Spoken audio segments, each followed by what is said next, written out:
Hello friend, स्वागत है आपका हमारे यूट्यूब चैनल पर। आज का विषय बहुत ही गंभीर है। यह विषय उन मेहनत करने वाले छात्रों से संबंधित है जो दिन रात एक करके अपनी परीक्षाओं की तैयारी करते हैं। परीक्षा तैयारी करने के लिए हज़ारों की फीस कोचिंग संस्थान में देते हैं और घर से दूर शहर में एक छोटा सा किराए का कमरा लेते हैं और वहाँ पर अपनी पढ़ाई करते हैं ताकि वे सरकारी एग्ज़ाम को पास कर सकें और अपना एक अच्छा भविष्य बना सकें।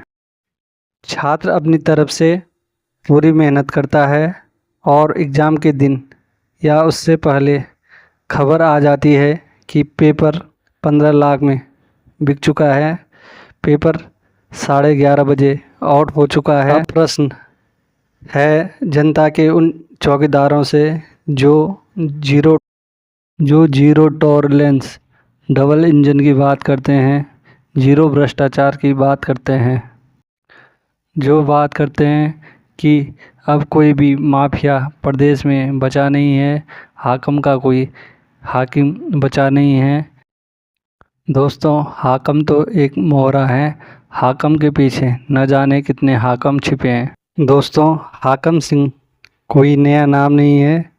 2020 में भी फॉरेस्ट गार्ड भर्ती में हाकिम सिंह के खिलाफ मंगलोर थाने में मुकदमा दर्ज था कि हाकिम सिंह ने लक्सर के एक इलाके में कई छात्रों को इकट्ठा करके वहाँ पर छात्रों को पेपर सॉल्व कराया था। तो दोस्तों, यहाँ पर बात करते हैं कि एक व्यक्ति जो पहले एक कुक रहा हो, ड्राइवर रहा हो, प्रधान रहा हो और जिला पंचायत बना हो, वो पेपर को इतने बड़े स्तर पर कैसे लिख कर आ सकता है। कहीं ना कहीं इसमें कोई उच्च पदाधिकारी या सरकार का कोई बंदा उसका साथ ज़रूर दे रहा होगा, नहीं तो इतनी बड़ी घटना को अंजाम देना किसी साधारण व्यक्ति के बस की बात नहीं है। इसमें कहीं न कहीं हाकिम सिंह नाम के व्यक्ति को राजनीतिक संरक्षण प्राप्त था, जिसके बलबूते पर उसने इस तरह के तमाम घटनाएं उत्तराखंड राज्य में की। आइए अब बात करते हैं फॉरेस्ट गार्ड 2020 की भर्ती के संबंध में त्रिवेंद्र रावत ने क्या कहा था। अभी ये विषय देखने का विषय है। भर्ती रद्द करना समाधान नहीं है। अगर जो लोग इसमें इन्वॉल्व हैं, वो पकड़ लिए गए हैं। तो फ्रेंड्स, आपने सुना होगा त्रिवेंद्र रावत जी को। त्रिवेंद्र रावत जी साफ साफ कह रहे हैं कि भर्ती निरस्त करना कोई भी समाधान नहीं है। हमने जो लोग पकड़े हैं उनके खिलाफ सख्त से सख्त कार्रवाई होगी। तो मैं त्रिवेंद्र रावत जी से पूछना चाहता हूं कि जब हाकिम सिंह का नाम 2020 के भर्ती प्रक्रिया में नकल कराने में संलिप्त था तो उस पर कार्रवाई क्यों नहीं की गई? आपने उसे जेल के अंदर क्यों नहीं भेजा? उस समय आपने एक्शन क्यों नहीं दिया? क्योंकि आपने इसलिए एक्शन नहीं लिया क्योंकि वह आपका खास बंदा था। हाकिम सिंह के बारे में त्रिवेंद्र रावत का बयान सुनिए। त्रिवेंद्र रावत ने हाकिम सिंह का जब नाम 2020 की भर्तियों में भी आया तो त्रिवेंद्र रावत ने हाकिम सिंह रावत के बारे में क्या कहा था, आइए सुनते उन्हीं से। मुझे लगता है कोई दिक्कत नहीं है। हमारा कार्यकर्ता रहा है, पार्टी ने उसको जिला पंचायत सदस्य का आपकी पार्टी का कार्यकर्ता रहा है, इसलिए आपने 2020 में उसके खिलाफ कोई भी एक्शन नहीं लिया। यदि आप उस समय सख्त कार्रवाई करते तो आज ये घटनाएं छात्रों को देखने को नहीं मिलती। छात्र आज अपने भविष्य के लिए चिंतित नहीं होते क्योंकि उस समय आपने उसका संरक्षण किया और उसके खिलाफ जो मुकदमा था उसे खारिज करवाया। इन घटनाओं को देखकर कहीं न कहीं यह लगता है दोस्तों कि इन नकल माफियों के पीछे सरकारी तंत्र भी कहीं न कहीं शामिल है, तभी इस प्रकार की घटनाएं होती जा रही हैं।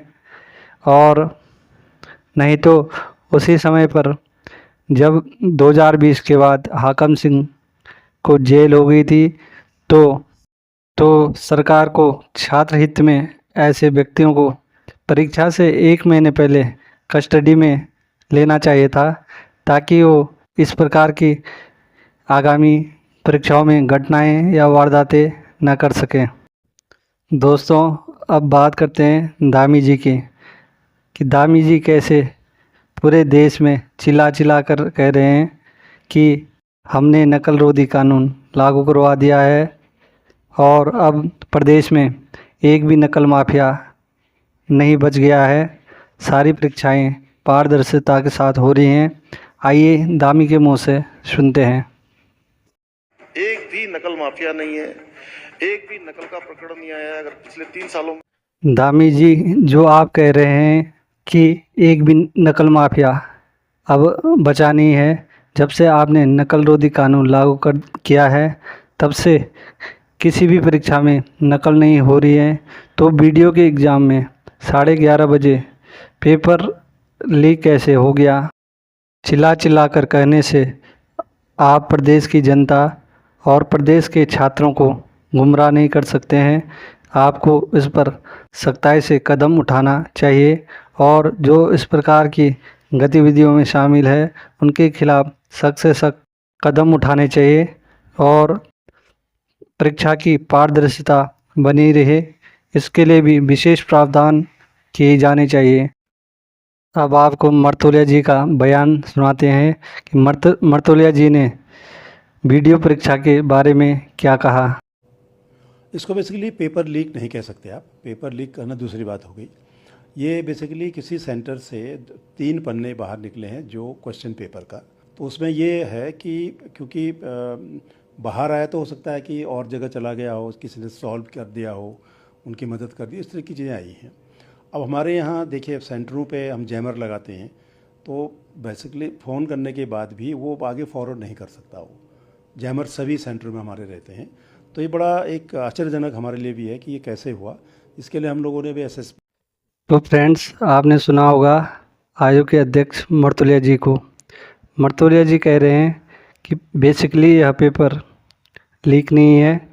तो मर्तोलिया जी से पूछना चाहता हूँ कि पेपर लीक आखिर कैसे होता है?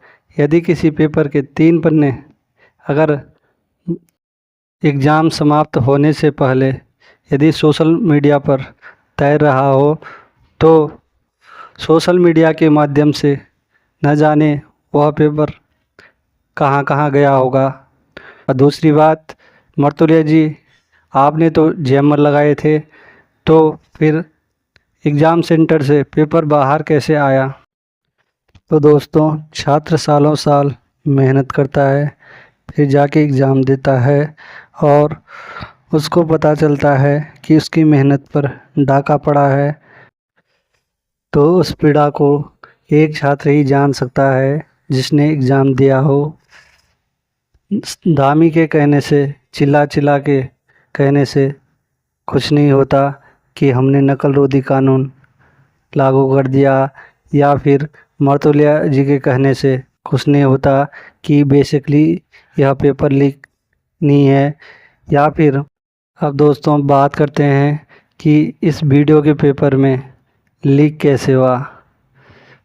इसमें दोस्तों 10:30 बजे पेपर बाहर आ चुका था और जब पेपर बाहर आ चुका था तो ये पेपर न जाने कितने बंदों तक गया होगा।